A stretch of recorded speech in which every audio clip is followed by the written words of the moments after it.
Mesdemoiselles, mesdames et messieurs, je vous dis bonsoir. Je m'appelle Fomon Demont et ce soir, je suis avec LGBT sur LGBT TV Radio. LGBT TV Radio. We dare to lead.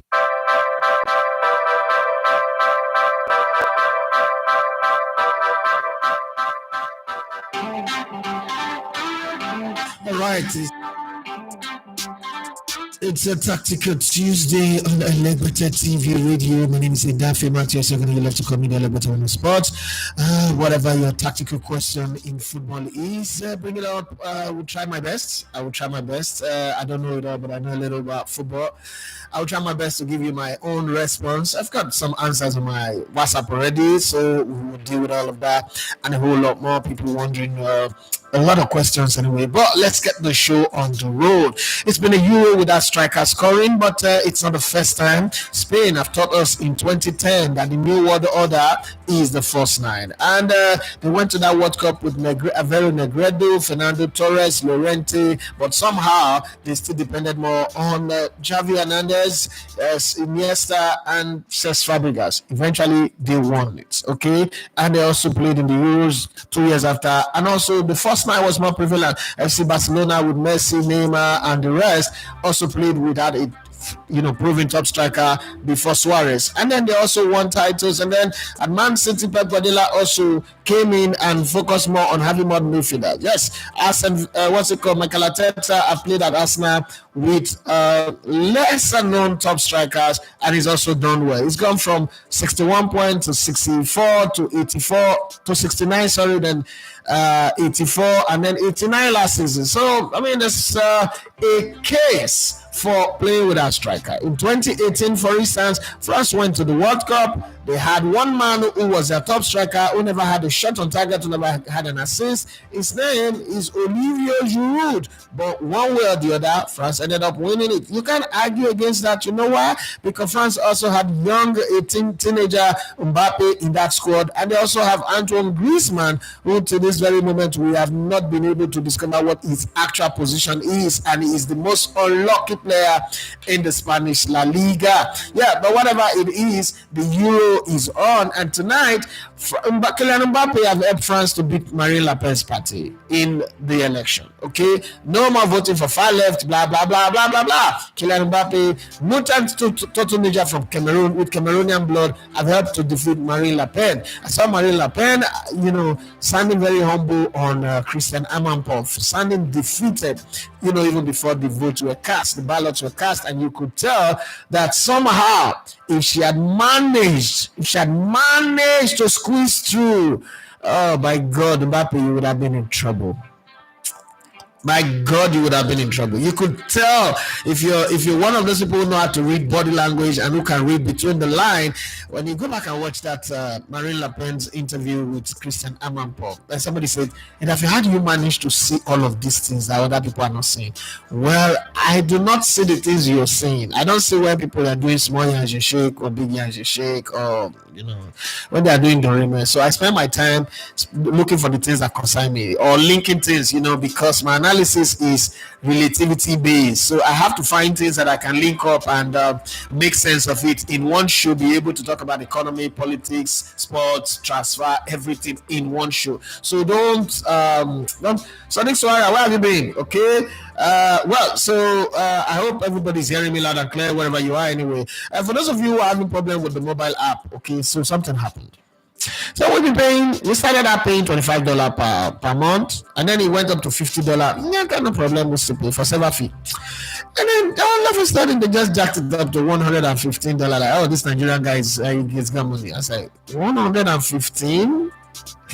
You know the exchange rate in Nigeria, that is almost 200k every month. Now people's salary, not be person salary. Now people's salary be that too. So I told them, okay, you know what? Yank us off. We go there for YouTube. We after the radio, not really, but it just said that when we just started having our first adverts, people started running adverts on the radio. I think these guys are monitoring. I think I want to this.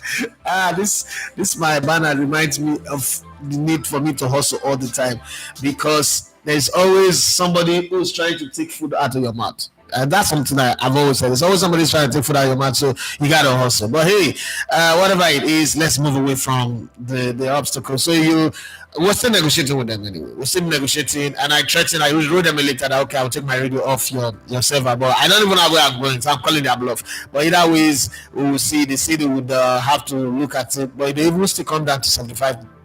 I will still not be able to pay, so I'm waiting. I've not had the numbers. It's not really, I mean, when I consider what the whole logistics of doing what they are doing for us, it's not a big deal. Let me be honest, okay? Because I've also sampled other people from other countries, and what they pay higher than me. Some people pay 200, 220, 215, 210, right? People in Canada and the rest of them. So it's not really like it's over the top. But again, you have to pay based on your budget, not based on what other people are paying. So based on my budget and the numbers, my YouTube numbers are not even doing well, and my views are not going up, my subscribers are not going up. So sometimes I sit where I am and I'm like, okay, I'm not even getting like, okay, giftings. Like, oh, people are gifting you a lot of money, go and spend that money. No, I'm not getting it. So when they were sending me like, but you run a YouTube channel, blah, blah, blah. Yeah, you're supposed to be getting your audience are supposed to be, helping you fund this thing. I saw my audience get money rich. Now saying majority of my audience are Nigerians. Nigeria right now, we are two inches away from doing what Kenyans they do. So don't go put Nigeria under pressure. Nigerian people under pressure. But whatever we do, let's get in on the conversation. There's a lot of transfer talk to have. There is a lot of analysis. If your questions are right, then the analysis will flow. There is also a lot of looking into tonight's game. There are some things in the game that bother me. Spain will be battling with some suspension. I don't know if that's going to be a blessing in disguise. I don't know if that's going to be an advantage for them or not, because France will obviously be planning against some players that they've seen before, and now this time around the players are going to be different. Okay, so I don't know if that's an advantage. Will France eventually? How do you get to the semi-finals of the tournament without scoring from open play anyway? Well, France have shown us again something new, okay? Olivier Giroud went to the World Cup, played every single game, didn't have a shot on target, didn't create an assist, but pick up a winner's medal. Now, we have France again at the semi-finals of the World Cup, not scoring a single goal in open play. Well, it's a new record, it's a new sign, it's a new system. But all that said, there is a whole lot for us to look into. There's a whole lot for us to talk about. We will talk about all of that. If you're there, I'm here. Let's go. Manchester United are being bullish in the transfer market, which is very good. Reminds me of last summer when Arsenal was bullish, and 2 summers ago as well when they were bullish straight off the block, and they did what they thought was good for their business. Again, this time around, we are seeing the whole system, the way Manchester United are being linked to players. And then over 60,000 fans have signed that petition for Bayern Munich not to sell Matthias de Ligt. Matthias de Ligt have also not come out to speak whether he wants to stay or he wants to leave. But how do you even come out to say you want to leave in the face of such humongous, record-breaking, unexpected support, show of love? If people love you this much, I don't think it would make sense for you to wake up and try to insult their sensitivity, say you want to leave. I mean, you guys can join in on the conversation, but tell me, what would you do if you are Matthias de Ligt right now? Would you say, don't worry, I still want to leave. I don't care, I want to leave. 60,000 people signing a petition to say, no, you've got to stay, you must stay with us, we love you this much, we want you in our team. And then you say, no, I'm not even interested, I want to go. Okay, because is it possible for anybody to do that? Well, I don't know, but we will see how it goes as we'll take it one step at a time and look at all of the stories that are making the headlines. Well, let's say it here that on the Daily Mail website, these are some of the stories that you've got, okay? If you're not reading stories, you should also be visiting the Elevated TV website, okay? Because we're doing some good stories on the MPFL, putting out some stories. AKC signs for AKC Okoro snubs Bayelsa United for Enugu Rangers despite impressive spell. So he signed that one. There is a Kamfinidi Judge deliver Rivers United of his new coach amid high expectations. So Chima Victor departs Rivers United after 3 years. You remember that goalkeeper now that was invited to the national team. All these stories are there on Elevated TV.com, so you can go there and see drama and delight. Bayelsa United and Akwa United survive MPFL relegation battle. Those are story 43 and still scoring. Rabi Ali reaches MPFL milestone in Kano Pillars away draw. You know, so a lot of stories that you can pick up on that website there that we put out to just cover the MPFL, give it a bit of flesh, a bit of life. So if you're there, we're good. We would be open to see you read those things and then drop a few comments to help us know that you enjoy what we are writing there, and a few other updates that you think you have. But then let's look at the transfer gist. Let's first of all deal with what we've got on the Daily Mail and different stories. And this is one on Manchester United. United makes a second bid for Gerrard Braithwaite worth £50 million as Old Trafford club look to wrap up 4 signings with Mason Greenwood still set to boost their transfer budget. Okay, so they are making moves. And let's not forget that there's a rude man in town. Ruud van Nistelrooy have turned up and is turning up big time with his team, and everybody is coming in.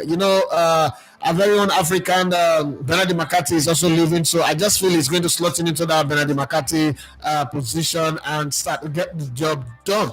UEFA made final decision on referee's appointment for England Euro 2024 semi-final with the Netherlands after assigning a convicted match fixer to the clash in Dortmund. So this one, there's so much talk about him. The referee was convicted of match fixing some time ago. I remember Jude Bellingham was fined 30,000 when he was playing for Borussia Dortmund. Was fined 30,000 euros for making comments about the referee some seasons ago. But then I think we would have to look into that story and not just jump on the headlines. Let's see what the story says for you guys' sake. You ever made final decision on referees for England Euro 2024 semi-final showdown with the Netherlands after originally assigning the game to a convicted match fixer? It was announced by UEFA on Sunday that Felix Weah, 43, would officiate the match in Dortmund on Wednesday night, despite serving a 6-month ban after being found to have accepted a €300 bribe. That's how cheap you guys are, right? Over here, millions that they take from fellow referee Herbert Hauser in a 2005 scandal. Let's not contact you for comment and ask how, given the background, right, of this referee, given the background of Zoya could be choosing to officiate such a fixture. It is understood that UEFA bosses conducted a review, which now concluded Mills Sports understands Zoya will remain in charge of Wednesday's semi-final match with UEFA standing by their initial appointment. I'm going somewhere with this. Zoya was implicated in a scandal which centered around second-tier boss Hauser, who took bribe to fix several matches. Underline that word because it will come in handy later in our conversation. Okay, and I'm going to tell you, those guys are still officiating matches. So Zoya, then a linesman, assisted him in one match and took a payment of €300, which is £253.82. He was banned from officiating for 6 months in a move that was kept quiet until German newspapers Zelt broke the story years later. Again, another thing you have to underline here is in a move that was kept quiet. There's a reason why we're going to have this conversation extended. The Z investigation found that while Zoya, who was sentenced to 2 years and 5 months in prison, Zoya's apartment was searched and he was found to have behaved in a grossly anti-sporting manner. The Pope also found Zoya failed in report Hauser's match fixing, for which he was aware, and that he accepted €300 as bribe. Man, on our type of bribe in too much from Hauser, okay, before a match between SV Wuppertal and Werder Bremen amateurs. Okay, so all of those were the conversation. Oh, guys, let me take this call. Hold on. Hello, Edward. Yeah? I know. I'm in the studio. Yeah. Right. So, Munish criminal judge Reina Koch was responsible for the case. Now, let's not even delve into all of that. Now, if this was a Nigerian, let's be very, very honest. And then, one way or the other is back. He's blowing matches. All of them that were involved in that case are back officiating matches. So much so they officiate in Bundesliga matches, and they've also been involved in some very, very, dubious matches that you ask questions. After all of those are done, if this was Nigeria now, people will not look past that moment again. They will continue to say, oh, it was this, it was that, he collected money, that's the reason. My point is, these things would happen. It would, for as long as sports is involved. Sports is a gambling endeavor. It's a gambling enterprise. Like it or not, people would always find a way to fix games. And in a normal setting, the whole hard line of, and I'm saying this because of Sanusi and some other people that in Nigeria was just like, these people should be banned completely. You cannot, because even in the abroad, they ban them completely. Sam Allardyce admitted that he go collect bribe. They come out of England national team. He still go coach club for England. It didn't change anything. So our hard line sometimes, our moral high ground sometimes, no whole water in the real conversation all over the globe. So this whole moral high ground, okay, am I supporting corruption or criminality? No, I'm not supporting it. I'm just saying that in sports, I have seen too many of this happen over and over and over and over again. And most times, when these decisions are taken, they are put under cover. They are not put in public. Now, some overzealous journalists just go do investigation. If not, this matter will happen. Nobody will know. Nothing will happen. Nobody will say anything. And that same referee is now in charge of a very big game. I mean, we saw the England referee. I tell you, for my own take, there were a lot of dubious scores in that game that my head I'm like, this is referee that have both semi-automatic machine working for them, everything working. They are making this type of thing, just letting it go. Well, sometimes you just have to understand that the system we operate in, that was that's the way people look at things differently. I think it was Anthony Taylor or whatever it's called. It's the way people look at things, and in their environment, sometimes they say, you know what, we cannot just keep you out of the job. And then again, when you consider how much referees are actually paid, you are officiating a game that have all these big global superstars that are earning hundreds of thousands. You go and officiate a match and pay you 1,500. 1,500. Some countries referees get 600 euros or so. God, let me see something so I get a very clear picture.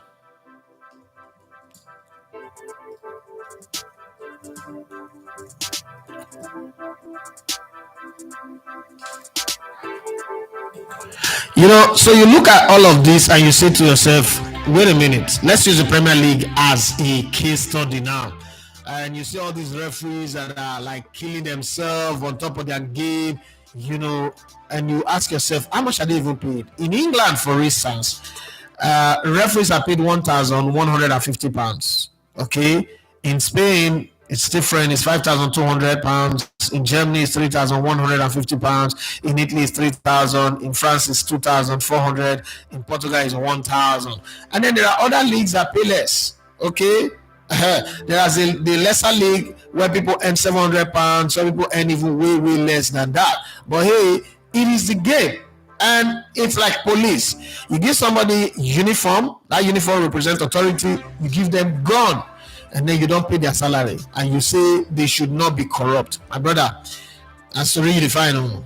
That's to really define. But hey, let's just imagine a referee. Let me give you this. Imagine a referee that officiate top flight matches in a whole year, officiating and seeing players who earn 100, 200, 350,000, knowing that for the whole year while they officiate this game, and then they would enjoy celebrity status. Now £70,000 I will get for the whole year, and then you have all this opportunity to do small corner marking. He would do. And then in the lower league, there are referees who are also earning like £80, £20, £40, like that per game. My dear, and that match fixing will kill themselves. If they do sports betting, they go look at those lower league. You know, say some of the results, then they resemble waiting football results supposed to be. Somebody go they lead 4-0, 10 minutes to go, they go lose the game 5-4. I will never already tell you, say something is critical in the kingdom. But hey, it is what it is. Let's move on. Let's look at some of the transfer conversation. Now it is deeper now. Some deals have been done, some are waiting unveiling, some are waiting full final confirmation, but deals are not getting done. They are no longer rumors. Arsenal and Manchester United are ready to compete for the signing of England defender Maguire, with the 23-year-old set to reject Crystal Palace's new contract offer. First and foremost, I don't think Arsenal should be mentioned in this conversation. You can't just sign Calafiori. You've not signed a player to compete with Bukayo Saka. You've not signed a striker. Again, I'm one of those persons who would relax even if Arsenal doesn't sign a striker. The amount of goals that Arsenal scored last season is enough to win them a title. Arsenal did not win the title because of defensive lapses in November, December, and the game against Aston Villa. Not because Arsenal didn't play one game and say, oh, we lose this game because of lack of striker. No. The games that they lost were because of defensive lapses. They lost 5 games last season and draw quite a few.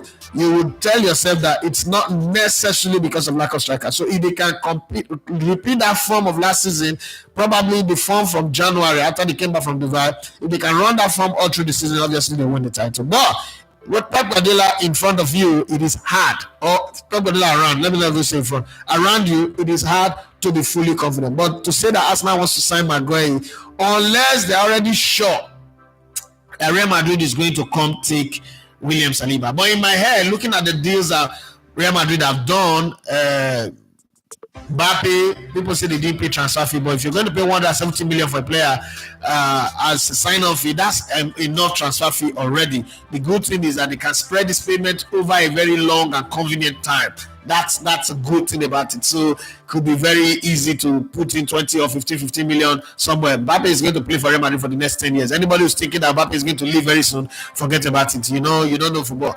If you understand Florentino Perez and the way he does his business, Mbappe is there for the next 10 years. So whatever Mbappe is doing right now, he's going to do it for Madrid into his 30s, unless he became Eden Hazard and then they can't take it anymore. They let him go. So thinking of that spend and the Brazilian, that young Brazilian, I've forgotten his name now, that they're also bringing in. I don't think, if you look at Madrid in the last 10 years or the last 15 years, they've actually spent less than Manchester United. But in that period, they've revamped the stadium. They turned the stadium to the best in the world. They've also, renew and refresh their squad.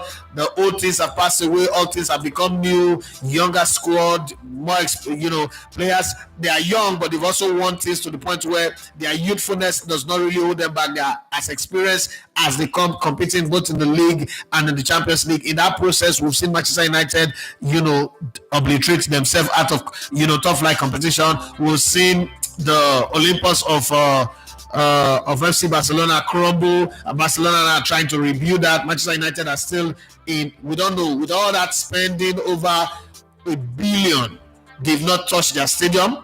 At least if you look at Barcelona, you say, okay, they are working on their stadium now. You look at Real Madrid, you say they build a new stadium. The stadium is now multi-purpose, can host a lot of competitions, from rugby matches to basketball matches to NFL matches to boxing fight to musical concert, everything. And the grasses will not be damaged. So for that, you say, okay, money well spent, investment well made. Manchester United, on the other hand, is on the table eating with the devil. The devil is giving their cap and taking their head. Well, this is not pun intended. It's just the reality of what is happening. Let's hope that Ineos and Sir Jim Ratcliffe, whose boyhood dream is to be part of the Manchester United setup, and this time around, he's got 25% slice of the cake as his own. Nobody's going to come take it from him, unless there is a hostile takeover that happens. But looking at Manchester United right now, that might not happen. So Jim Ratcliffe have the opportunity to go into football history book as one of the greatest Englishman ever. Okay? Because Manchester United, if you look at it very well, it's not a club that is built by foreigners. It's a club that is built by British people. And one time they allowed foreigners to come and invest, the club have gone into shambles. So Sir Jim Ratcliffe is able to turn things around, get the right squad going, get them competing again, and then they start fixing. I'm not of the opinion that Manchester United should invest in building a new stadium. Building a new stadium and put Arsenal out of competition for 20 years. It's not as easy and straightforward as people think. Oh, you have been in a new stadium. Yeah, Arsenal is making more money. Spurs are now making more money than anybody in the Premier League. But let them try and compete for titles. You will not see that money is no longer available. It's easy to go and sign players that you'll be paying £45,000 a week, £60,000 a week. Once you get to the point where you start paying people to win Champions League and they start demanding £350,000 a week, £200,000 a week and all that, you would now realize that the money you're making might not be able to sustain you, because again, it goes back to the accounting principle of inflow and outflow. But whatever it is, I hope that Manchester United do all these signings, the players click, everybody work well, and then they get going. But it is one thing to be good on paper, it's another thing to perform on the grass. Manchester United for the last 10 years have shown that they are a graveyard to great talent, okay? And there are evidence to prove this is not some banter, this is not some beefing from opposition fans, but it's in reality. From Danny Blind to what's his name now, Memphis Depay, to Anthony Martial, to Anthony the DJ, to Schweinsteiger. Let's go, the list go on and on and on. Paul Pogba, the list is endless. Angel Di Maria, the only club where he did not perform is Manchester. So he cannot be the player. From Benfica, the Juventus, Real Madrid, everywhere, Paris Saint-Germain, he's performed excellently well. Went to Manchester United. My brother not play football again. So if you look at it, Alexis Sanchez, who was tearing everybody apart, went to Manchester United, became a dead player.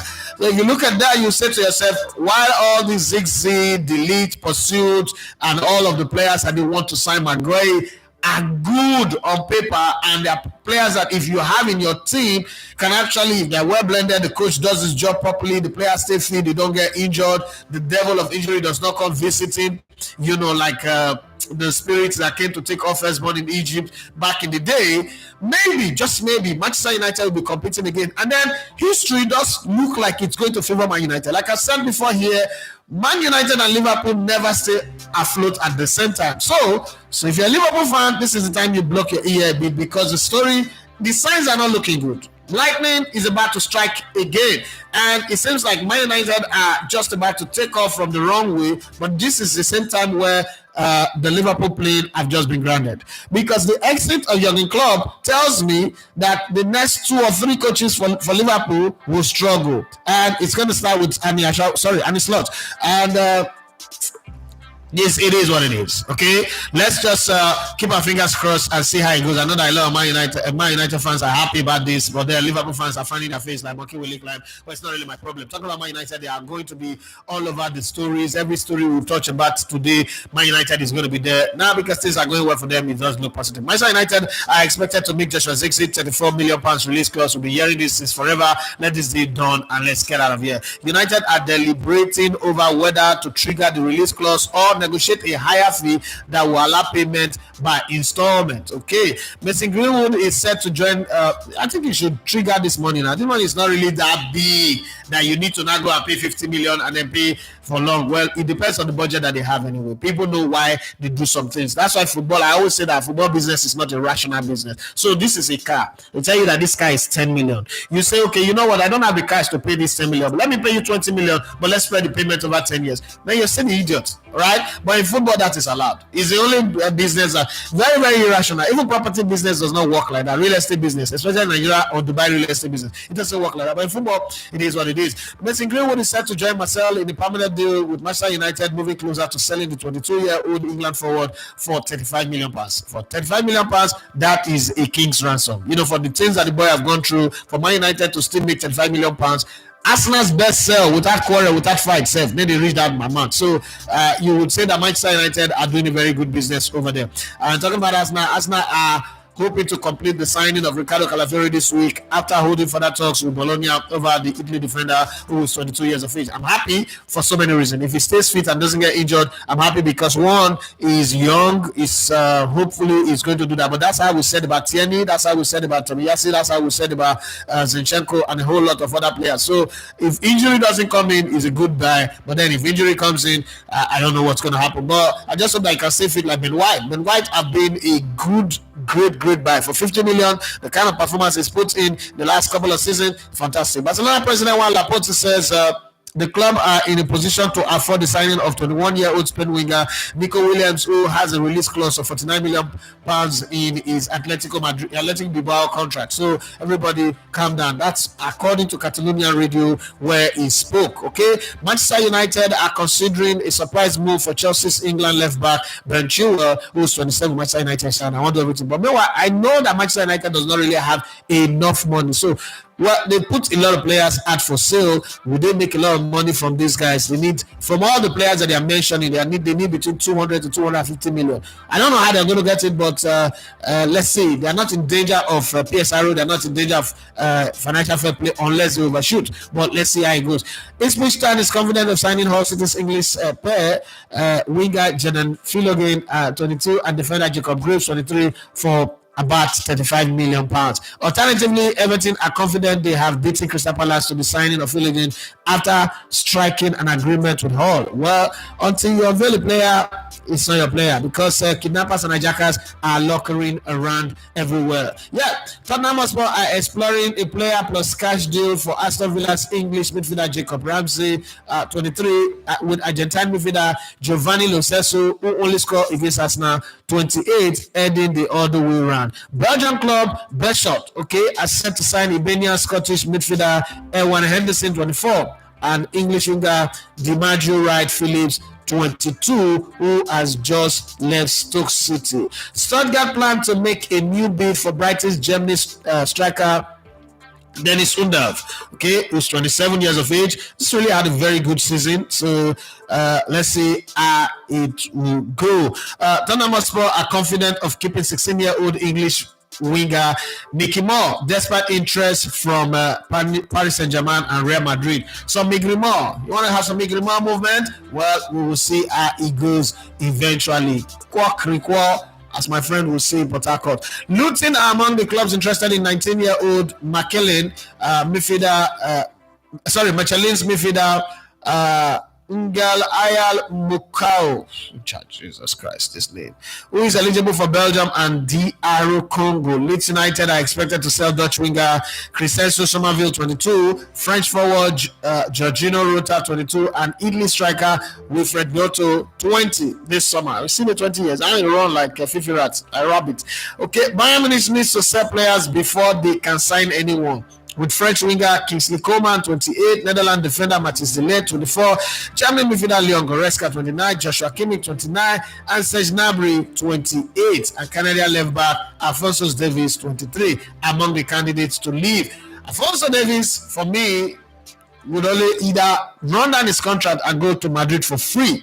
Because when you look at the kind of money that Mbappe got, he was like, okay, I have 1 year. I'm not going to go anywhere. I will stay here next summer. I'm not the one that is going. I want to stay. And next I live for free. You know, that kind of thing, So I think he should stay 23, then stay to 24, and then go to Madrid for free and make all those big money. Nice and France defender Jean Claire Todibo, 24, wants to join Juventus after his move to Manchester United fell through. Sevilla are interested in signing Spain midfielder Saul Niguez. There was a time where this guy was a thorn in the flesh of everybody in midfield. It's now 29. From Atletico de Madrid, former Wolves captain Danny Bat, 33, is back at the club and training with the under-21s after the England defender left Norwich City. That's the story on the transfer gist this morning. Let's look at some of that,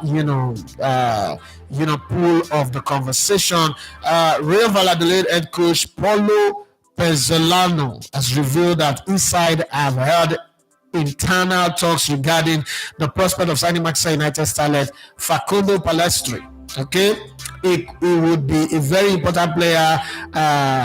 Pazanalo told radio station Cava Deportivo via the MEN. Okay, we talked about many names with the sports management, and one of them, without a doubt, is him. I think it could benefit him a lot to be with us, although there are financial details that can or cannot be given, right? So let's leave that one. And Samuel Mead says, Man United have handed a first professional day to highly rated teenager Jack Kindle. The boy is 18 years of age. He's a centre half. Will become part of the first team squad following his stellar progress through the club's run last April. Kingdom, okay, featured in training alongside Eric Ten Hag's big names and remained a regular for the United youth side. For that, I mean, this is what Eric Ten Hag is really good at. He's trained young players at Ajax. Ajax have a very fantastic youth team, a system that allows young players to grow, and he's done well with Mino, Kobe Mino already, and a few other young players in the team. I think that if you give them faith, you give them trust, and given the time, you may be able to do it. The problem, though, is that there will be a lot of expectation. If Man United, for instance, does not make the Champions League this season, nobody's going to listen, because last season, as much as there are a lot of young players coming through the rank, and then there is injuries, pyramid of injuries, or mountain high injury list for Man United. People would say, they will reference last season, how poor last season was, the 8th position finish, the amount of record number of defeat 14, the goal difference, and then they would now multiply it. That's how it does. It becomes quantum physics. Say, it's a pattern, it's a system, there's nothing good that can come out of it. So, but it will shut everybody up if he goes on to maybe make the top 4 and qualify for the Champions League. Then there's going to be like a respite, especially if he stays in the title race for long. Maybe towards the end of the season they fall off. Okay, they are still not good enough to compete for the title. Yeah, but if Man United are completely out of the title race from the beginning, people will say, you know what, Eric Ten Hag cannot do it. Now that's going to be a problem, because all of this good achievement now will have to be restarted again, and it will take some time. Okay, but we will see how it goes. Okay, let's just keep our fingers crossed. He was a defensive linchpin in the under-18s, claimed the treble last term, occasionally donning the captain's armband. Kingdom will be hoping to make his debut in the coming season, with the men reporting that those within the Manchester United club expect more club graduates to be handed the first team outing. Ethan Williams, was the most recent homegrown youngster to be given his debut. Kingdom moved to United from Morecambe for a 6-figure fee in November 2020. Liverpool are also hoping, seeing what Manchester United are doing, they think, okay, you know what, we don't have enough coaches, let's bring some more. Work is already underway at Liverpool training ground, but it appears an slot team is not yet complete. Former Everton defender Johnny Heitinga, remember him? He went to play for Madrid. He's a very hard fighting defender. Did he go to Madrid? No, I think I'm getting it wrong. But you know him, he's a tough guy. It's Greaves that Jonathan Woodgate that went to Madrid. Kept his card close to his chest, but revealed he was in talks with the former rivals. Okay. Speaking to the Telegraph, he said, I'm in talks with Liverpool. All I can say now is that I have been approached and that my agent, Rob Jensen, and I are in discussion. Okay, so we will see how that goes. Okay, Brentford bill still way short. Manchester United have made an increased offer for Everton defender Gerard Brentford, but still appear to be way short. The Toffees have already rejected a £35 million bid from United, and the England defender, and have now upped the offer to 45 million. You see, when a club keep coming like this, it means that they are really interested. They might get to buy the player.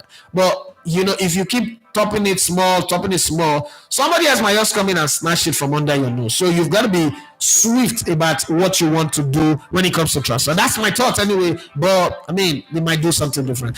Liverpool have rejected £4 million offer from Trabzonspor for defender Nat Phillips. As per the report, the Turkish club have made a bid for the 27-year-old who spent time on loan at Celtic last term. The Reds, however, want £8 million from the Superliga side. Phillips has entered the final 12 months of his contract, but the Anfield club remain in no rush to sell the centre half. Okay, nothing done for free. 101 million pounds. Okay, Liverpool have made an approach to Benfica for youngster João Neves. According to reports in Portugal, the 19-year-old has drawn interest from the likes of Manchester United and is set to have a release clause of 101.4 million pounds. Okay, Neves' contract runs until 2028, but Benfica could look to offer him fresh terms. Such is the interest in the midfielder. The Portugal international is yet to pen a new deal, however. Now, this is the same Liverpool that kept telling people that they're spending too much. Now, you bought Nunes for 89 million, if my memory serves me right. Now you're going for this. I don't know if it is me that is overthinking this, but I'm just wondering that, the same people who say other people are spending too much are a battle. What happened to net spend and mosquito net and all that? Well, let's come to you guys. You guys are still the major anchor of this show. Please, if you're not subscribed to the channel, do want to subscribe. How do we have 44 people viewing and only 14 likes? Is the miracles that I don't like to see, but hey, it is what it is. There's nothing we can do about it. We've got one additional subscriber. Habib Ayodeji say Tactical Tuesday. Let's go there. I say I get tactical question. Your title very interesting this morning. Remember how I asked you about Mbappe and his involvement in the French politics, right? Okay, Jerry Samson say good morning, bros. Mr. Jolov, I only corrected you for insulting Philly George and you blocked me. Mr. Jolov cries out after Victor Osimhen blocked him on Instagram. My brother, why is this my business? Why is this? Am I supposed to be fighting for Mr. Jolov? And if they block somebody, why is it a problem? People block Osimhen. Many people don't block him too now. Me, I block him. It was a big deal. Some people just don't see. Jerry, don't make me block you because you're not gonna add me. I will still block you too. So this thing not concern me now. Mr. Jolov issue. Mr. Jolov not be sports presenter, not be footballer. So why is this my business? Okay. So next one I say we don't learn tactical and political Tuesday. Just remember this says can hear you loud and clear. Thank you very much. Abiba Ade, you say prime Barcelona from 2009 to 2011. Who was the most important midfield player? Xavi. Or Busquets. I think it's Sergio Busquets that was the most important midfielder in that squad.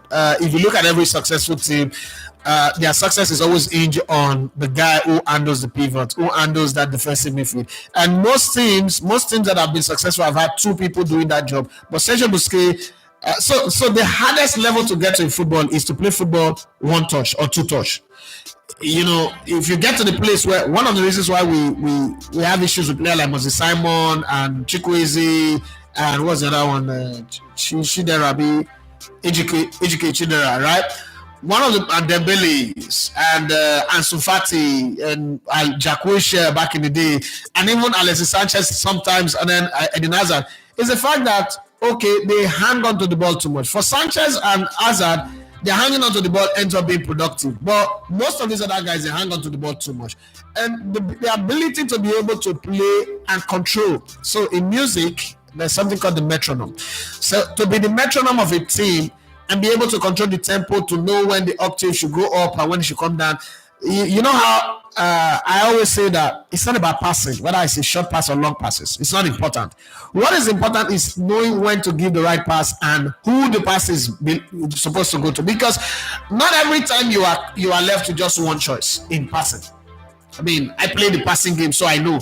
Not every time you're on the right side, you are just on this wing and you need to cross the ball. Do I go short? Do I go to the middle? Do I go to far post? Do I cut back? Do I play it across the ground? These are the decisions that are constantly left in your head, and until you make that decision and you do it like Ozil or Kevin De Bruyne or Zinedine Zidane, Romania Boban, or Sunday Olise, most times nobody ever know because you give the pass, the person doesn't use it well, and because football moves in such fast pace, you might not be able to pause the game and go back and say, yes, he gave the pass to this guy, but is this the guy he's supposed to give the pass to? Very rare occasions you see that happen. But with Sergio Busquets in that team, whether it's a prime, all the time, it's flawless. It's one of the best that I've seen play that position in my entire lifetime. And this is me that I've seen Pep Guardiola play that position.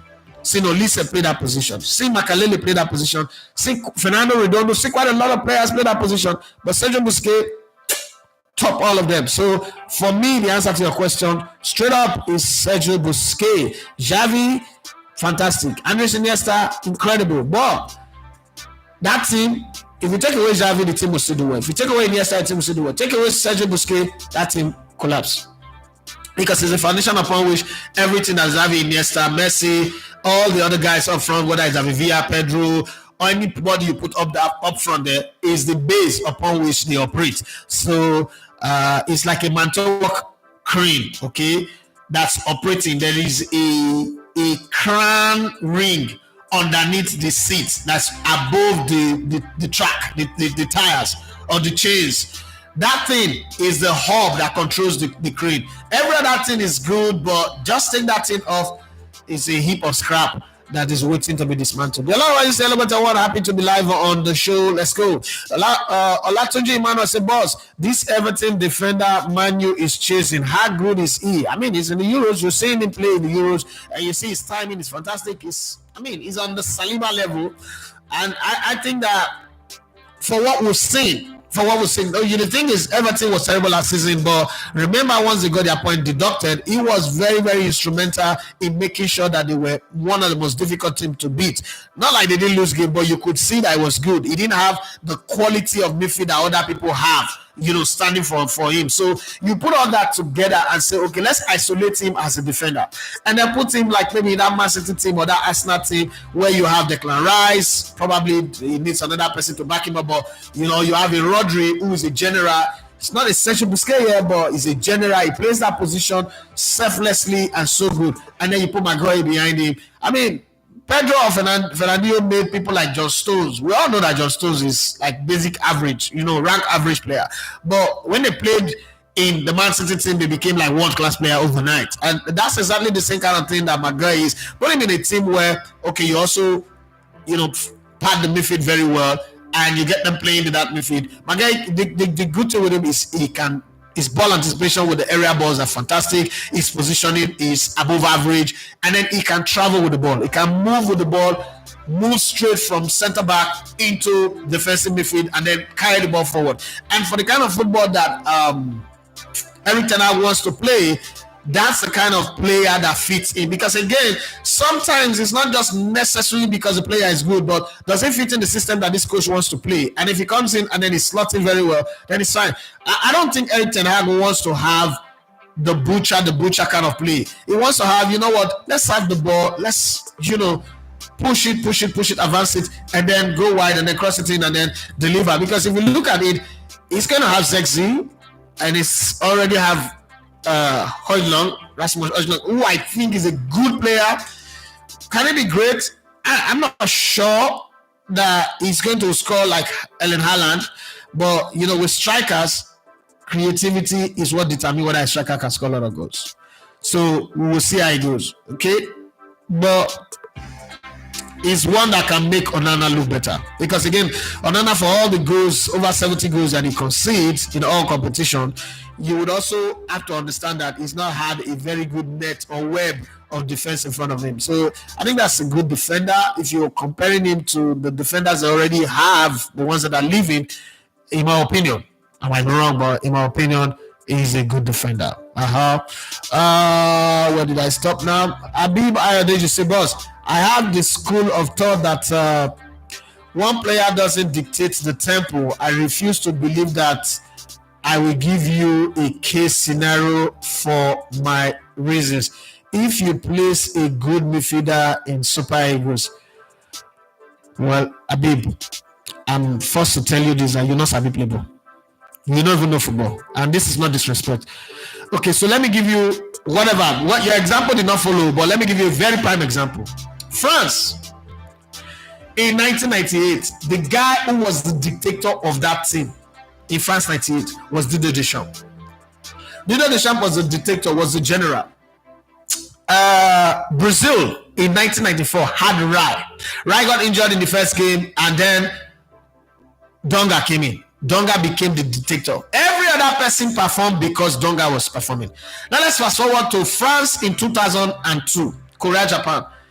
They had a collection of superstar players. Everybody was top. They even have the top 3 goal scorers in the best league. European Golden Boot winner Thierry Henry was there.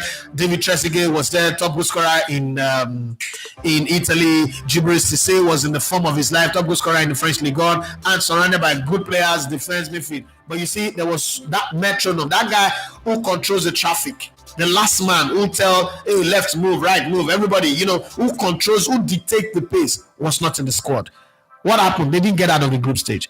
Fast forward to 2006. Some of these players are weaker. The players are not really as good as they were in 2002. Remember, they just won the Euro in 2000 and in 2000, in the Netherlands and Belgium. Netherlands and Belgium hosted that one, which is the best Euro we ever saw. And we saw how Zidane was good. Especially go back and watch the Portugal versus France game. And then you go to 2006. One of the best football matches you ever saw at the World Cup was Brazil versus France. Okay, where Zidane showed everybody how he was a professor. In that game, not in that game, in the whole of that World Cup, it was the Zidane factor that made it happen. So when people say one player one player really does matters. Arsenal 2 seasons ago were marching on to the title until one player got injured. Who was that? William Saliba. And the team collapsed. 10 games to the end of the season, he got injured. Arsenal lost 5, drew 2, and won 3 out of 10. And the whole season, they've not lost that much. So you putting that together. First of all, when you want to come and disagree with something that I can reason with. Maradona played with a lot of great players, but he single-handedly made the team tick and won the World Cup in 86 and also took them to the finals in 90. One player have actually been the guy who made team solid. When that player is off color, the teams are off color. There are other teams that are built with, teams like the Croatian team to France 98, the Dutch team as well. We've seen teams like that are built around the collective element of the individuals. The France team of 2018, where the collective individuals, everybody come to play. But listen, in 7 teams, one player. Take away Rodri from that Man City team. Look at all the games that Man City lost last season. Rodri was not there. You think one player doesn't make it happen? All the games what kind of coincidence that every game that Man City lost, Rodri was not there. The only time he lost the game was the FA Cup finals. Think about it again. Abib, Ayodeji. Now football with the talk will not be come to Dubai. Not be Habibi, come to Dubai. Because the remaining players are average at best at keeping the ball. So let's talk about the Super Eagles first. The Super Eagles is lacking in one real creative midfielder. Every other position have like average who can play. I will say it here again and again and again. There has never been a day where I have not said this. Alex Iwobi knows how to play ball. You say nothing anybody want to talk. Alex Iwobi. This Alex Iwobi where everybody like. If our team needs to move forward with Alex Iwobi, we're not going to go anywhere. Let's see, progress is far from this team because Wilfred Ndidi have just wasted an entire lifeblood of his national team career without making progress. You know why? He's playing in a team where the guy who's supposed to be the dictator of pace sometimes does not know his position, and then we hide under the guise of coach still make you sit back. Now lie. If a coach tells you to sit back, does the coach also tell you to turn over 45% of all the passes that come to all the ball that come to you? The coach does not tell you that. So, but it's a long conversation. When we find somebody who know how to dictate pace, again, most time we confuse just giving the ball away to your teammate to making a pass. So 10 players are here. 3 players are here. 1 player is there. But that guy is the guy that is best placed to receive the pass. You give the ball 10 times to these 3 players that are here. They give you back. You give the other, give you back. When they play this ball, somebody pass. But he's killing the game. That's one of the things that Okosha did for the first 10 years of his career. He's the greatest player that played for Nigeria. Una no watch ball. Those of Nawe the Hill Okosha, una start to watch him from 2002 or 2004 to that time when he retired. I watched him from when he made his debut against Algeria in May or so of 1993.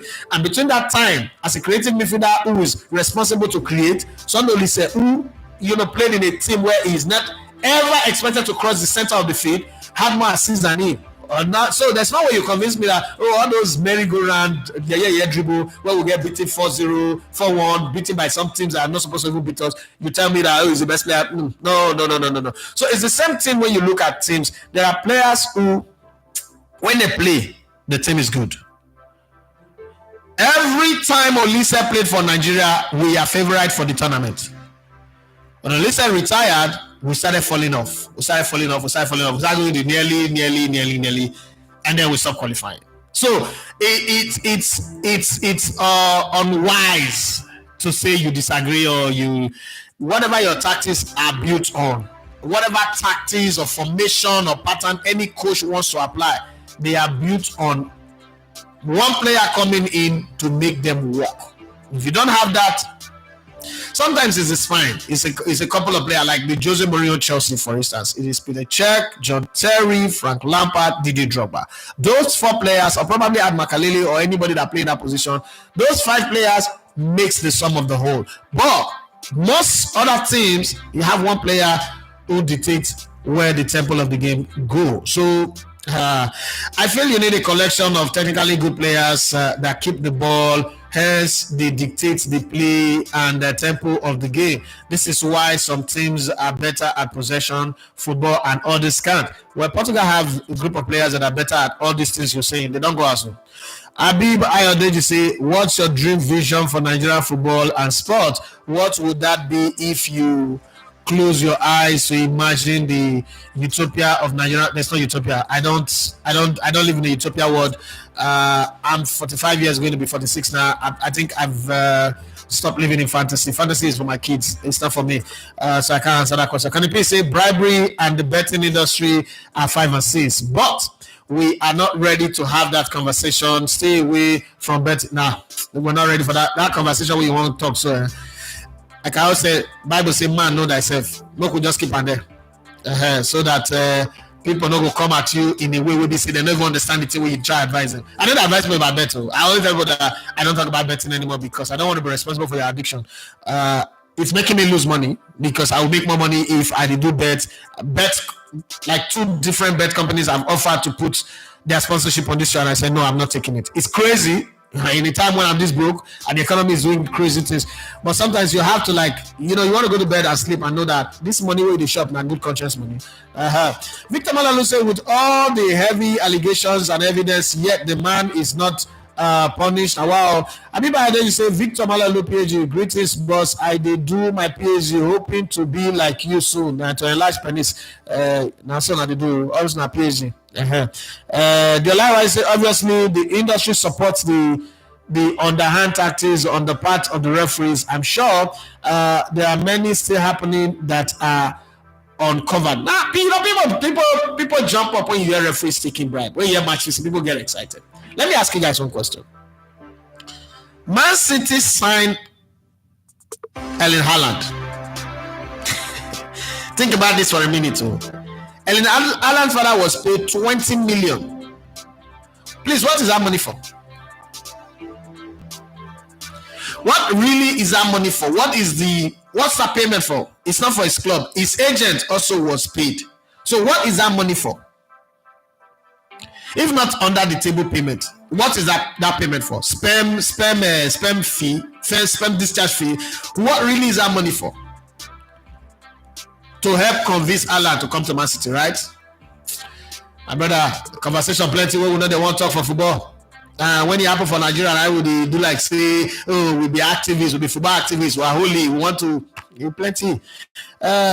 Maya Kogba Ayodeji say, please work on the app. It's not working, same as yesterday. The one where I talk since the show starts, so you know you're around.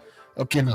Olatunji Emmanuel say, assuming United gets Zexi, Delete, and Brentwood, which other position and players in those positions do you recommend will make them compete next season? Jim Ratcliffe is not paying me to be their scout now. I'm not recommending anybody. The people who are paid, let them sign the players and we'll be here to analyze whether they will work or they will not work. It's not my job to recommend any player for them. They're not my club self. You think he concern me? Demola Abiodun Ibrahim say, I hope injury will not disturb Calafiori too. Ben White is Mr. Consistent. The consistency is what gives players confidence. And once you have confidence, you can do a lot of things. So if they stay, like I said earlier on, if they stay out of injuries, it's a goodbye. is a very, very good buy. But you have to bring it, just chip in that caveat. Make injury no hold up. They'll always say, I'm loving the Spanish team. They are sound, tactical, can go direct, pass around, or go through the wings. They will give teams a lot to think about. Absolutely. I was doing a spreadsheet on the Spanish team yesterday, and I said this Spanish team is different from all of the Spanish team that we've come to love since 2006. There is just something about them. They are robust. They could also play very hard. You see when Rodri needed to do like a devil tackle, there's a whole lot that can go on. They can play wide, they can play through the middle, they can play direct over the top. They can also use the wing, whether it's a fullback or it's the guys up front from the 16-year-old who cannot play 90 minutes because of German rules, and a whole lot. But I love what I see. I love when I watch the Spanish team. I love beautiful football. I like what I see there. And it beats me when people say, oh, they want to see France versus England final. Like, you sign up for rubbish. I can't wait to see France and England get kicked out of each other. But if they don't, they progress. Well, if they've earned it, they should be there. But I'm not anticipating, I want to see France in the final. Take one over, score for open play, still in this tournament, what's happening? And they're better, right? I agree that France represents Africa. It's Africa that is playing in French colors, okay? But that's where it ends. Jeff Ogbonaya, he said, good morning, bro. How is Chelsea doing? I know they stay Chelsea. I don't know. I know they work for them. Abiba Adeji say, Rodri versus Busquets. What are their similarities? They play typically the same. Rodri is a Busquets wannabe, but Busquets is a lot more flexible and better with the one touches and the fades. Okay, there is a fade that is got that nobody's got. That thing that he does, like he's taking the ball, he wins the ball, breaks the play, takes the ball, and he's going forward, and then he does that thing with his leg backward like this, and then you see the other players go down. Rodri does not have that one. Rodri is a German Spaniard. Like, he's got the serious business at all time phase. Sergio Busquets, on the other hand, looks like he's very languid, like he's going to die now. Like, when you play against him, first off, he's very tall, like Patrick Vieira. So Rodri is a wrecking without the hard tackles. Sergio Busquets is Patrick Vieira without the hard tackles as well. So that's the difference. But they are very, very similar in their passion, their commitment, their desire to want to be the very, very best in what they do. Amzat Abiola Abdullah says, good morning, Mr. Edafi. Matthew, what's your say on the G money laundry happenings in England between club, case in point, Chelsea, Leicester, City, Aston Villa, and the likes? What effect could occur in the future? So maybe you come late, so you're late on this platform. For years now, I've been saying this, and many people come on this platform to tell me, I don't know what I'm saying. You this local man, what are you saying? It's not about being local. It's the fact that I will say it here and I'll say it again and again and again and again and again. There's nobody like me in the sports business, in football business. I've gone full circle, and I know there are things that I know. Football. I'm the first to own my hand up and say, as much as we love this game, football is like owning a nightclub. Nightclub is not about alcohol and women of easy virtue. Nightclub is the place where drug businesses are done.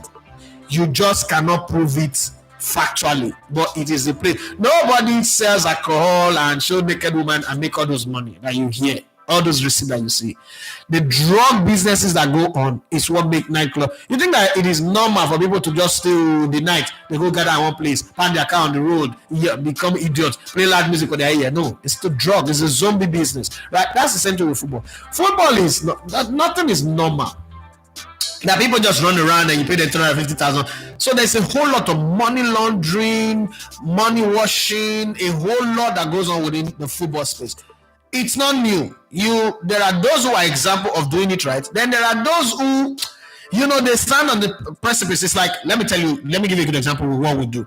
So you see AY's marriage is crumbling and things you never thought you would hear. Things you never thought you would hear. But it's not like these things are not there. They've been there since. People like us, we know. But it's somebody's private business. It's not your business, right?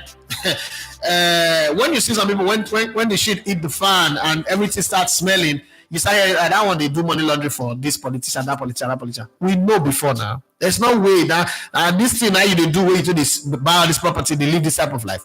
It's none of your business. Because it's not yours to report, it's not yours to talk about. Or, this one, the Benny Yash, where they fucker. It's not yours to talk about, but it's happening. So that's the same thing with football. Football it does not make sense.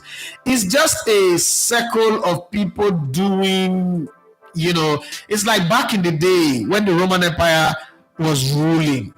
Every time the ruling class wants to move money, they will create a fight in the Colosseum. The whole masses will be distracted and they will go and fight. The guys who are moving the money through underground tunnel and underground channels will move the money, the gold and all that. That's the same thing with football. Every time the world wants to get you distracted, they put in sports, whether it's Euro, whether it's World Cup, whether it's the transfer season. These whole things are planned. But you need to think past that. I mean, I don't want to be sounding like Terrence Howard because, again, it's easy to classify you as a madman.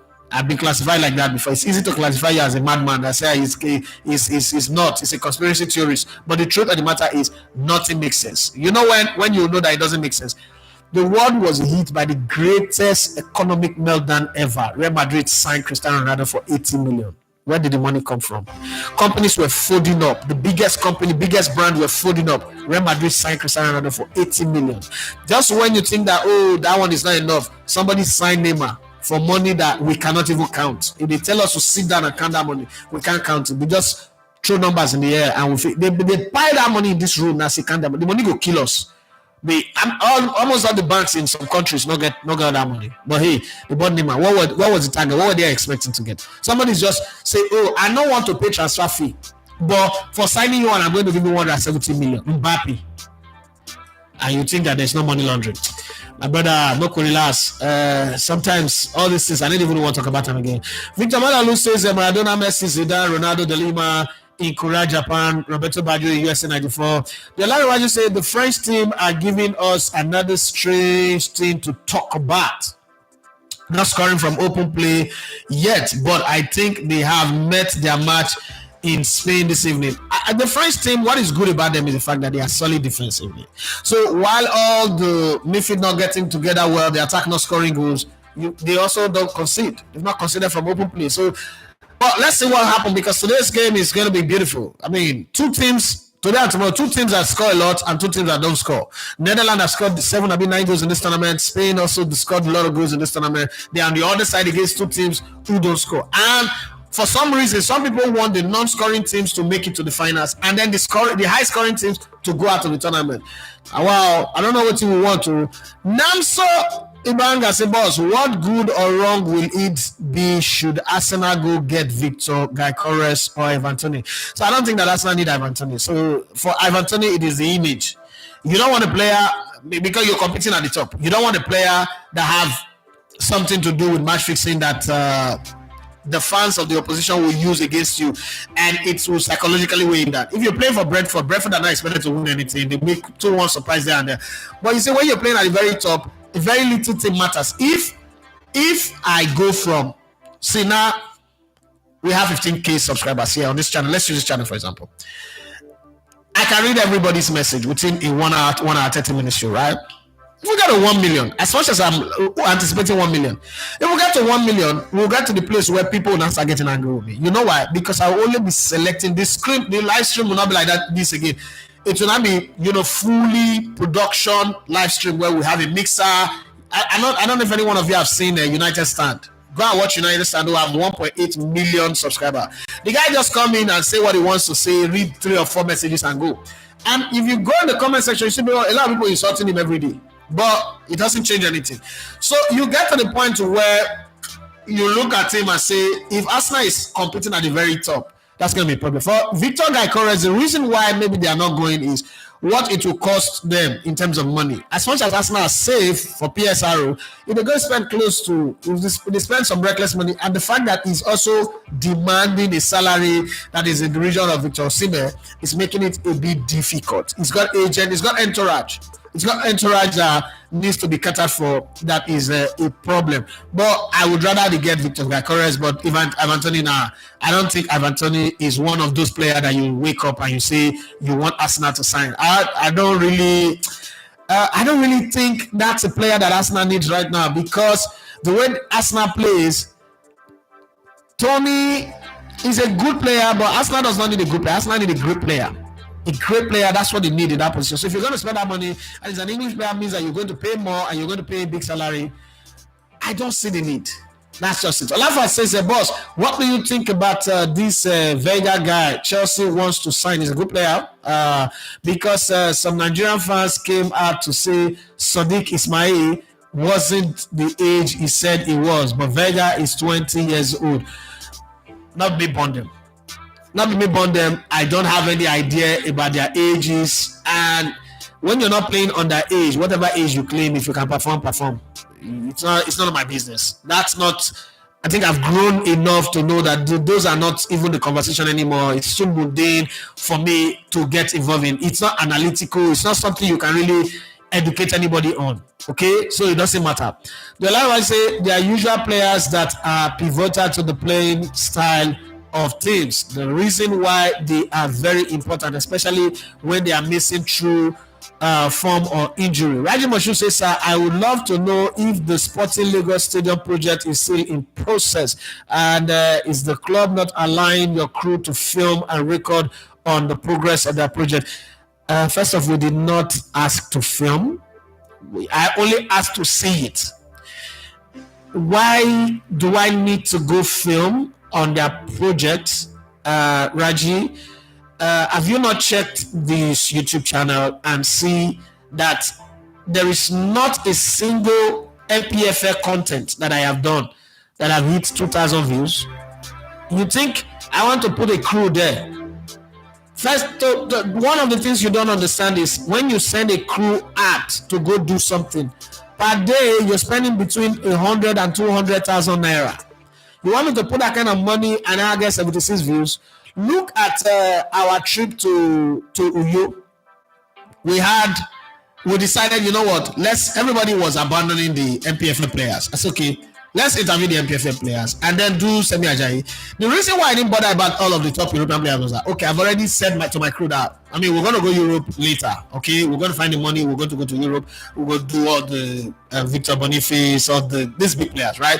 But let's not abandon these players and make them feel bad. Go and look at the channel. Look at the channel and look at the views.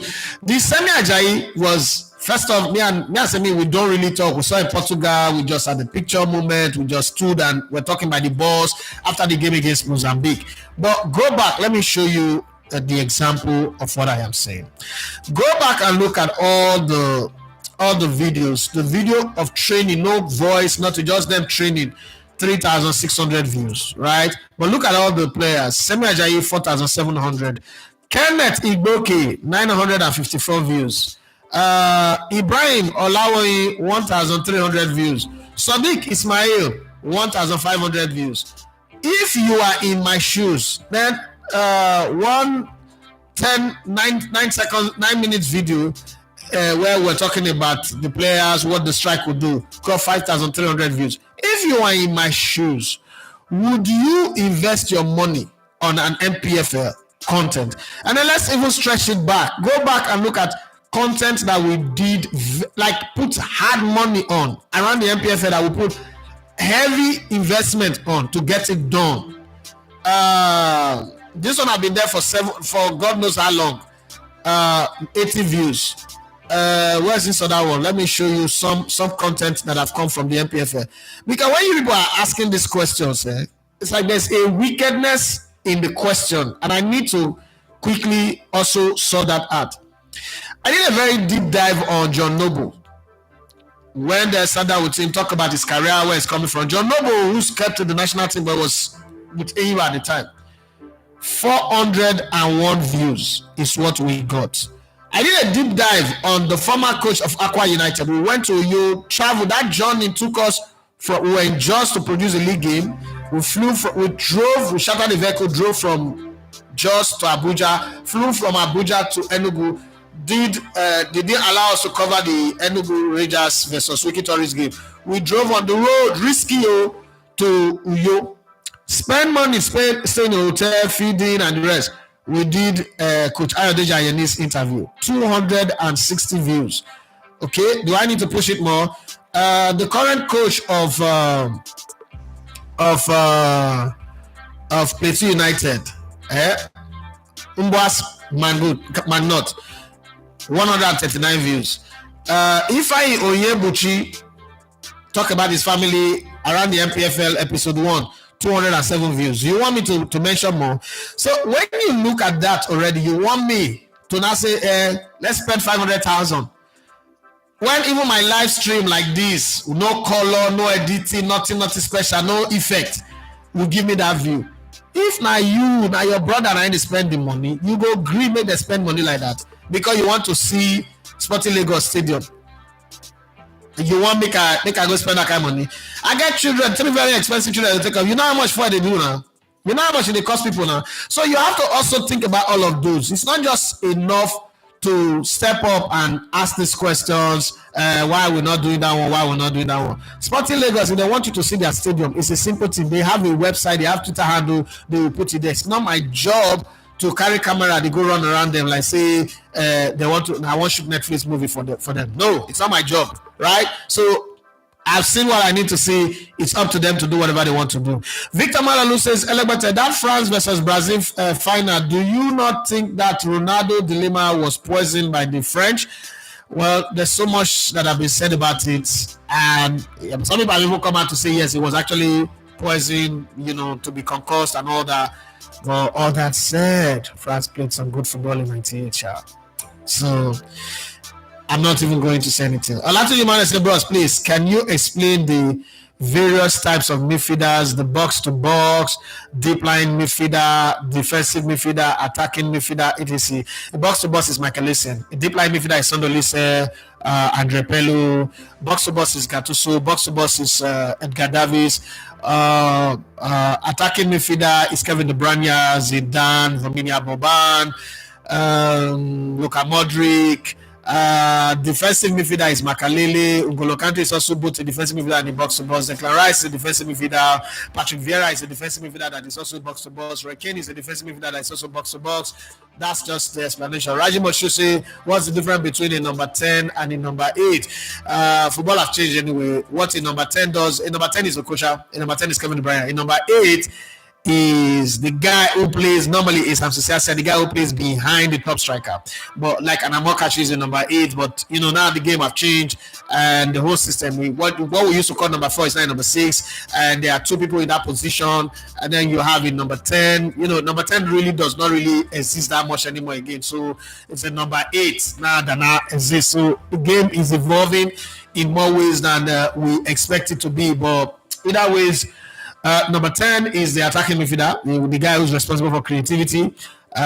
In number 8 is the link between that creative midfielder and the top striker, who helps to make the job easy for the top striker. Because in number 9, who's the top striker, is supposed to be the guy everybody's looking out for to score the goal. So in number 8, what number 8 does is the deadly job of dragging attention away from the number 9, and then number 9 just goes to finish. But football has changed that. Number 9 are not really as needed as before. But again, it seems like number 9s are beginning to come back now. We have Haaland in Man City. We have Rasmus Højlund. My Arsenal is looking for one. Some other clubs, everybody's looking for top striker once again. But Thierry Henry changed that narrative when he started playing wide. And then you have Cristiano Ronaldo, you have Messi, you have all these guys that make people like them, Zlatan, look like they're not important. The Frankie Dixon says Spain to win versus France, England to win versus Holland, Argentina win versus Canada, and Uruguay win versus Colombia, and Spain to win the Euro, while Argentina to leave Copa America. Okay, Habiba Adeji said, do you see or understand the hype around Ivan Toney's penalty kick, and is it a difficult penalty to execute? Penalty is penalty. That same penalty you plan against somebody will save her. The thing is, Ivan Toney is in the market now. The club need that money. His agent need that money. Let me tell you some of the things that happened. Myself and Omar, and this has nothing to do with Osimhen. Myself and Omar, we spent like a couple of years saying, and we tried to do it with Igalo, saying that we don't really have a superstar player. Let's look for what we can do to put hype on a player, and hopefully the player does well. The first player we tried to do it with was Paul Onuachu. But Paul was so docile, non-committer, that he was carrying a lot of goals, but he didn't have the energy. Then we also tried with Taiwo Awoniyi. But Taiwo Awoniyi again he's not docile, but he's a very reserved guy. Then Providence threw him on our lap. Remember when Osimhen was playing for Lille, and Lille went to play Chelsea in the Champions League? And after that time, I called Omar and I said, Omar, this guy is the guy. Yeah, small boy in the French league. Nobody did look French league. I said, no, he's going to move. He's going to move. Let's start, gathering, materials. Let's start putting the hype on him. Did he play the football? Yes, he did. But other people have gone to Italy and played this type of football before. Just the difference is that they didn't win the league anyway. But you see that hype around Osimhen, it has nothing to do with his football. It has something to do with us deciding that let's give this guy the hype that he deserves. So much that he won African Baller of the Year. I'm going somewhere with this. You see, the Ivan Toney case is people wants to sell him. They are not too much. He's not played too much game in the Euros. He's not scored. He's not really done anything. So all of a sudden, 5 people play penalties, 5 of them scored. What is scientific? It's not a Pananka. It's not like a Rashidi Yakini or Balotelli bullet. What really is the big deal about it? It's marketing, visibility. If you talk about something so much, people will go from not liking it, not having interest in it, to falling in love with it. It's like music; it grows on you. I don't know if you've seen the movie Focus with Smith. The movie Focus. It talks something about subliminal marketing. When they continue to repeat something in your earring or your face, you go from I don't like this thing to liking it. That's why some songs you sing them even though you say you don't like them. You just sing them. You find yourself singing them. Once it comes on, you just notice that you're not nodding your head and you don't like them. But because it is overplayed in your head. When you hear something, is the principle of control. People want to control you. They put only the things that they want you to see in front of you, so much so that you not think that is how life is. For instance, Mary Slessor stopped the killing of twins. Did you all not believe that story? But it's not true, right? So it's just the same thing with marketing. It's a very hardcore marketing principle. Ivan Toney did not execute anything that was special. The goalkeeper just did not save it. All those you look the face of the goalkeeper. The day we go do that same thing, miss, and people go tell us, people they go right, arrogant Ivan Toney. Instead of to look the ball, it look face of keeper. That's what it be. Victor Malone say, no, you saw wickedness in the question. Yes, now there's wickedness in the question.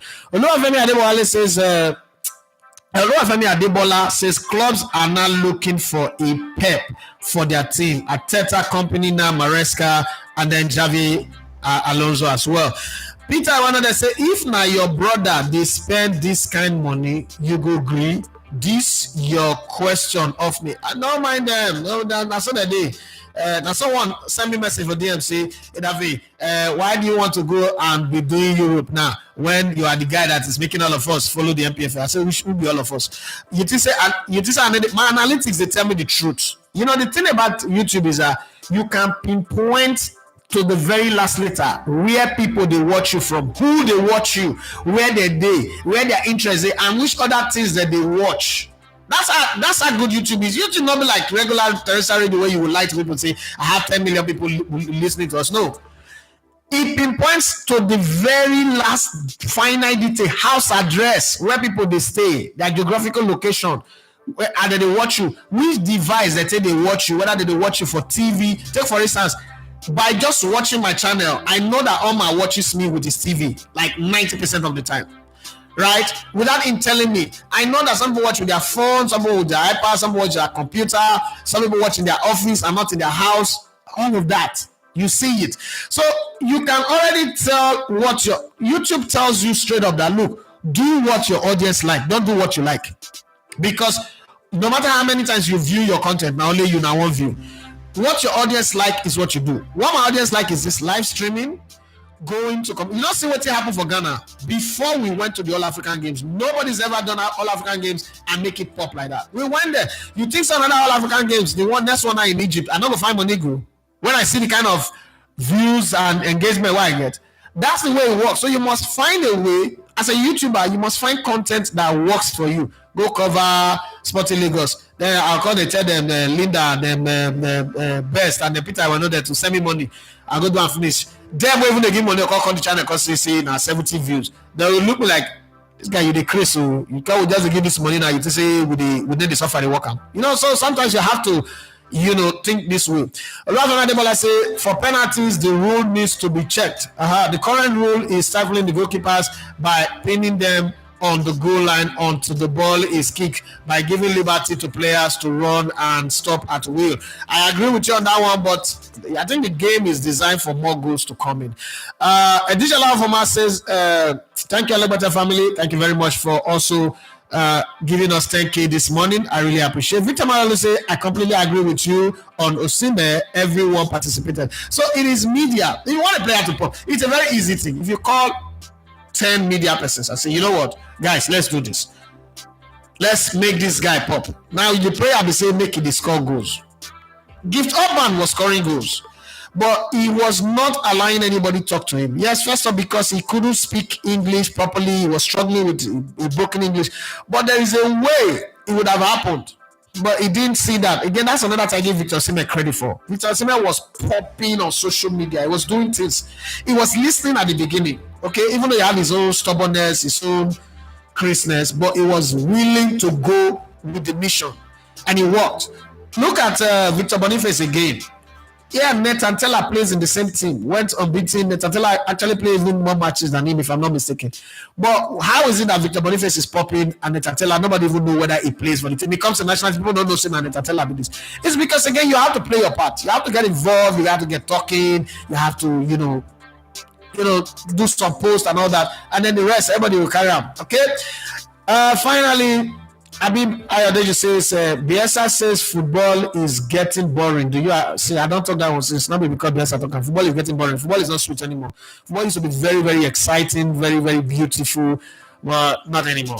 Well, it's on that note that I pack my bags and baggages. Let's hope that for me, I want Spain to win. I'm not hiding it. I don't have anything against France, but I want Spain to win because they played better football in this tournament. I want to see that type of football go all the way to the finals than any other team. I don't want the team who's not scored a goal from open play win. But if they win, we'll still be here tomorrow to talk about them and hope that Netherlands will beat England. If they don't win, it's their business. But this is my own position on the matter.